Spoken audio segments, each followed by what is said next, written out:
I want to address this confidence interval separately. The videos on D2L suggest this, but please do bear in mind that confidence intervals are always two-tailed. Now and by the way, I'm going to go ahead and plug in all the values here.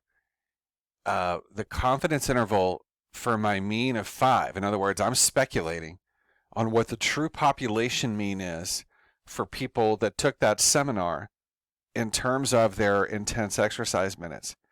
So it's 5 plus or minus, and I just plug in the estimated standard error that we got from the problem, and then that begs the question of where this 2.262 comes from.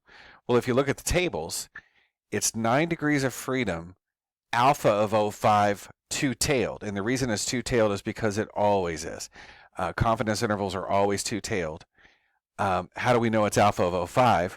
I just subtract 1 minus 0.95, always. Had it been a 99% confidence interval, it would have been alpha of 0.01, 1 minus 0.99, etc. So looking at the table, that value is clearly 2.262, so it's 5 plus or minus 2.02. So what does that tell us? Well, I'm 99% confident, or pardon me, 95% confident that the true mean of people that undergo this seminar have a mean number of exercise sessions that are intense per week, I guess, somewhere between 3 and 5 almost exactly, which of course doesn't even include the number 2 that exists for the general population, which is another suggestion of statistical significance.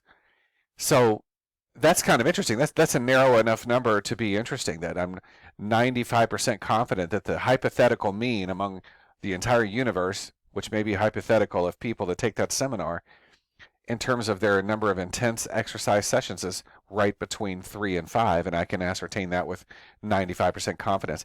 Now, by the way, if I wanted to know with 99% confidence, that number would have to expand. It would probably be somewhere between 2.4 and, I don't know, 5.6 or something.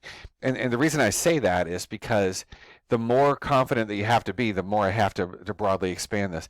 Imagine if I said, hey, let's put a bet for a quarter on what the temperature is going to be this 4th of July, you'd probably be willing to go with a narrow number, somewhere between 92 and 98.